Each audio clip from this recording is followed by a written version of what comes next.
there is an idea that quietly shapes almost every human life. It tells us that happiness is waiting somewhere in the future. After the promotion, after financial security, after the dream house, after the next achievement. From an early age, we're taught that if we work hard enough, sacrifice enough, and accomplish enough, one day we'll finally feel complete. And sometimes, we get exactly what we wanted. The career is built. The goals are achieved. People admire us. From the outside, everything looks exactly as we once imagined. Yet something unexpected begins to happen. The excitement fades, the satisfaction doesn't last, and a quiet question appears. Why doesn't this feel the way I thought it would? Most people assume they simply haven't gone far enough. So they set another goal. Work a little harder, earn a little more, believing that fulfillment is always one achievement away. Carl Jung believes something different. He suggested that success itself is not the problem. The deeper question is this: who inside us was chasing success in the first place? Was it the person we truly are, or the person we gradually became because the world rewarded that version of us? According to Jung, it is entirely possible to build an extraordinary life while slowly losing touch with the one who is living it. In this video, we'll explore why success can sometimes leave us feeling unexpectedly empty, why the persona can achieve everything it was designed to achieve, while the deeper self still longs to be heard, and why Jung believed that the greatest achievement in life is not becoming more successful, but becoming more completely yourself. Imagine asking a child what they want to be when they grow up. Very few would answer, "I want an ordinary life." Instead, they dream of becoming extraordinary, a successful entrepreneur, a famous athlete, a respected doctor, an artist whose work changes the world. Long before we understand what success really costs, we learn to associate it with happiness. As we grow older, that message only becomes stronger. Study hard, work hard, stay disciplined, keep moving forward, and one day, everything will be worth it. Success slowly transforms from a goal into a destination, not simply a place where we earn more money or receive more recognition, but a place where we expect life to finally feel complete. Without realizing it, many of us begin imagining a future version of ourselves, someone more confident, more accomplished, more certain, someone who no longer questions whether they're good enough. Success becomes more than achievement. It becomes a promise, the promise that one day will finally arrive.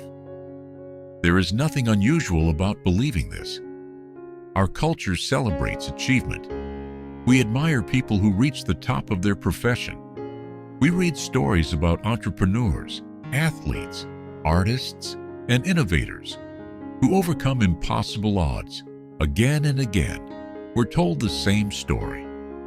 Success changes everything, so it's only natural to believe that peace must be waiting on the other side of our next achievement. And sometimes, we get there. The promotion comes. The business grows. The financial goals are finally reached. For a moment, everything feels exactly as we imagined. Then, slowly, something changes. What once felt extraordinary becomes familiar. The excitement fades. Yesterday's dream becomes today's routine. Modern psychology has a name for this. It's called hedonic adaptation, our natural tendency to become accustomed to positive changes over time. The new house eventually becomes just another house. The higher salary becomes your normal income. The life you once dreamed about becomes your everyday reality. This helps explain why the excitement of success rarely lasts forever. But Carl Jung believed it doesn't explain something even more important. Why do some people achieve everything they once wanted and still feel as though something essential is missing? Perhaps the answer has very little to do with success itself. Perhaps it depends on who inside us believes success would finally make us whole. If success alone cannot explain why fulfillment sometimes fades, then perhaps we're asking the wrong question. Instead of asking why success doesn't satisfy us, we might ask something even more important. Who was chasing success from the very beginning? Carl Jung believed that every person develops what he called the persona. The word comes from the masks worn by actors in ancient Roman theater. Those masks allowed one actor to play many different characters, each suited to a different role. Jung believed we do something remarkably similar throughout our lives. The persona is the social self, the version of us that learns how to function in the world. It helps us build relationships, earn trust, cooperate with others. Without it, everyday life would become almost impossible. The persona is not a false self, nor is it an attempt to deceive people. It is an adaptation, a way of meeting the expectations of society while still finding our place within it. The problem begins only when we forget that it is a role, because society doesn't reward every part of who we are. It rewards the qualities that are useful and visible: competence, confidence, discipline, reliability, achievement. These qualities matter. They help us build careers, earn respect, and contribute to the lives of others. But they also shape the story we begin telling ourselves. Over time, people stop saying, "You did something successful." They begin saying, "You're the successful one, the dependable one, the strong one." At first, those labels feel encouraging. Eventually, they become expectations. Without noticing, we begin protecting the image that brought us recognition, not because it's dishonest, but because it feels safe. Our achievements stop feeling like something we've accomplished. They begin feeling like who we are. The career becomes more than a career. The reputation becomes more than a reputation. Success quietly becomes proof that we are worthy. And that is a responsibility no achievement can carry forever. Because no promotion, no title, and no amount of admiration can answer the question of who you are. According to Jung, that question belongs to something much deeper than the persona. The more our identity depends on continuing to succeed, the more frightening failure becomes. Not simply because we might lose what we've built, but because we begin to fear losing ourselves. Perhaps that is why so many people continue climbing long after they've forgotten why they started. Imagine spending 10 years working toward a single goal. You work late, you make sacrifices, you postpone vacations, you tell yourself that once you finally get there, everything will feel different. Then one day, it happens. The promotion arrives, the business succeeds. The dream you've carried for years finally becomes reality. For a while, it feels exactly the way you imagined. There is excitement, relief, pride, perhaps even happiness. But slowly, almost without noticing, life begins to return to normal. The extraordinary becomes familiar. The achievement that once filled your thoughts becomes part of your daily routine. Psychologists have observed this pattern for decades. They call it hedonic adaptation, our tendency to adjust to positive changes until they no longer feel as extraordinary as they once did. The dream home becomes simply your home. The higher salary becomes your normal income. What once felt remarkable gradually becomes ordinary. This explains why the excitement of success doesn't last forever. But Carl Jung believed that something deeper can happen. Because excitement and fulfillment are not the same thing. Success can bring comfort, security, recognition. It can strengthen the persona and satisfy the ego. But none of those things can answer a quieter question. Does this life actually feel like mine? That question doesn't come from the persona. The persona asks, how am I seen? The deeper self asks, am I living in a way that reflects who I truly am? Those are very different questions, and sometimes they lead us in very different directions. A person may achieve everything they once dreamed about, only to discover that what they were truly longing for was never another promotion or another accomplishment. It was meaning, connection, a sense of wholeness. Perhaps that is why success can feel so confusing. From the outside, everything appears exactly as it should. Yet inside, a quiet voice begins asking, if I've finally arrived? And why do I still feel incomplete? According to Jung, that question is not a sign that success has failed. It may be the first sign that the deeper self is asking to become part of the life the persona has worked so hard to build. When success no longer brings the feeling we expected, our first instinct is usually very simple. We assume the goal wasn't big enough, so we set another one, a better position, a larger business, a new challenge. We tell ourselves that fulfillment must still be somewhere ahead. If we keep moving, we'll eventually find it. For a while, that strategy works. A new goal brings new energy. A new achievement brings another brief sense of excitement. But eventually, the same question returns. Not because we've failed, but because we're searching for an answer that success was never designed to provide. Jung believed this moment deserves our attention. Most people experience it as a problem: burnout, restlessness, anxiety, the feeling that something is missing even when life appears to be going well. From the outside, nothing seems wrong. Friends admire your accomplishments. Your career is moving forward. You may have everything you once hoped for. Yet inwardly, life begins to feel strangely distant. Jung did not see this as a sign that success had lost its value. He saw it as a sign that another part of the personality had been waiting patiently to be heard. The part that isn't interested in status, or applause, or recognition.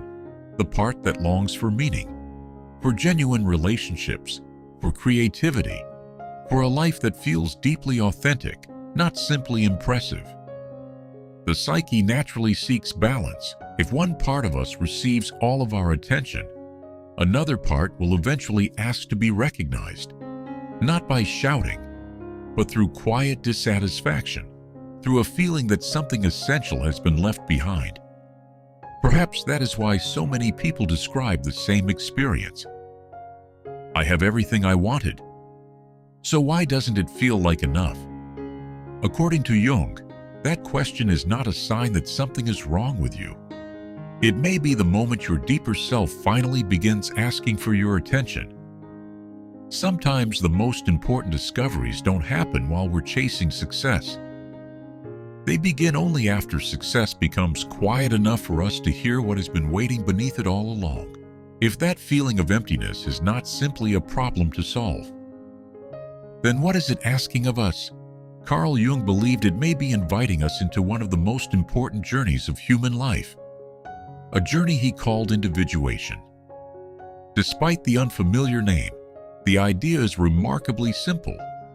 Individuation is not about becoming someone new. It is about becoming more completely yourself, not the version shaped only by expectations, not the version rewarded by society, but the whole person. Jung believed that every life is larger than the identity we present to the world. Within each of us there is confidence and doubt, strength and vulnerability, courage and fear. These opposites are not mistakes. They are part of being human. Yet many of us spend years trying to keep only the qualities we admire, while pushing the rest out of sight. We learn to say, "This is the part people like. This is the part I should hide." Over time, that division begins to feel natural, but the hidden parts never truly disappear. They simply wait. Jung believed that psychological growth begins the moment we stop asking, "Which parts of me deserve to exist?" and begin asking, "Can I learn to understand all of them?" The goal is not perfection, it is wholeness. That doesn't mean giving up ambition or abandoning success. or walking away from the responsibilities that give structure to our lives.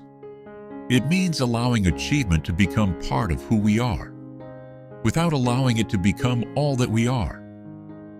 Imagine listening to an orchestra where only one instrument is allowed to play. Even if that instrument is beautiful, something essential would still be missing. Jung believed the human psyche works in much the same way. When one part of ourselves becomes everything, the rest of our inner life slowly falls silent. But when the forgotten parts are welcomed back, life begins to feel different, not necessarily easier, but more honest, more balanced, more alive. Perhaps that is why individuation is not a destination. It is a lifelong practice of becoming curious about yourself, not with judgment, but with honesty. What have I ignored? What have I been afraid to feel? What part of me has been waiting for my attention? According to Jung, what becomes conscious no longer needs to fight for our attention from the shadows. And perhaps real growth doesn't begin when we become a better version of ourselves. Perhaps it begins when we stop trying to become someone else and finally allow ourselves to become whole. When people first hear about becoming their true selves, they often imagine dramatic change, leaving their career, moving somewhere new, starting life over. Jung wasn't describing anything like that. He wasn't asking people to reject the world. He was asking them to change their relationship to it. Your work may remain the same. Your family may remain the same. Even your ambitions may remain the same. What changes is the place from which those ambitions arise. Before, success may have been an attempt to prove your worth. Now it becomes a way of expressing who you are. That is a very different way to live. The persona doesn't disappear. It still helps you navigate the world. You still adapt to different situations. You still speak differently with a close friend than you do in a business meeting. Those roles remain important. The difference is that you no longer mistake them for your identity. You begin wearing the mask consciously, instead of believing the mask is your face. That small shift changes more than we might expect. Success becomes something you can enjoy, without depending on it for your sense of worth. Failure becomes something you can learn from, without allowing it to define you. Praise becomes welcome, but no longer necessary. Criticism becomes uncomfortable, but no longer devastating. Your inner stability depends less on what happens around you, and more on the relationship you have with yourself. Jung believed this is one of the signs of psychological maturity. Not that life becomes easier, not that pain disappears, but that your center of gravity gradually moves inward. Instead of asking the world to tell you who you are, you begin discovering that answer for yourself. Achievement doesn't lose its value. It simply returns to its proper place. It becomes something you do, not something you have to become. Perhaps that is what inner freedom really looks like. Not the absence of responsibility, not the absence of ambition, but the freedom to pursue both, without losing yourself along the way. Perhaps we've been measuring success by the wrong standard. For most of our lives, we're taught to ask, how far can I go? How much can I achieve? How much can I earn? How much can I build? There is nothing wrong with those questions. They inspire innovation, discipline, hard work. They help us create better lives. But Carl Jung believed there is another question that eventually becomes more important. Who am I becoming while I pursue these goals? Because every ambition changes us, every decision shapes us, every sacrifice leaves something behind. Success is never only about what we gain. It is also about who we become in the process. Imagine two people standing at the same summit. From the outside, their lives look almost identical. Both are respected. Both are successful. Both have achieved the goals they once dreamed about. Yet inwardly, they are living very different lives. one still depends on achievement to feel complete. Every failure feels personal. Every success must be followed by another. The climb never truly ends. The other continues to work, create, and dream. But success is no longer carrying the weight of their identity. It has become part of their life, not the foundation of it. That may be the quiet difference between achievement and wholeness. According to Jung, psychological growth is not measured by status, wealth, or admiration. It is measured by how closely the life you are living reflects the person you truly are. Perhaps real success is not reaching the highest place. Perhaps it is reaching your destination without abandoning yourself along the way. Because the greatest achievement may never be the one the world applauds. It may be becoming someone who feels at peace, not only with what they have accomplished, but with who they have become. Perhaps the greatest surprise is not that success sometimes feels empty. The greatest surprise is discovering that it was never meant to answer the deepest questions of our lives. Success can change your circumstances. It can create opportunity, freedom, security. It can help you build a remarkable life. But there is one thing it cannot do. It cannot tell you who you are. Carl Jung believed that this question belongs to a deeper part of the psyche. The part that doesn't measure life by titles, or applause, or comparison. The part that quietly asks, does this life reflect who I truly am? That is why the search for ourselves rarely ends with another achievement. It begins when we stop expecting achievement to answer a question it was never designed to answer.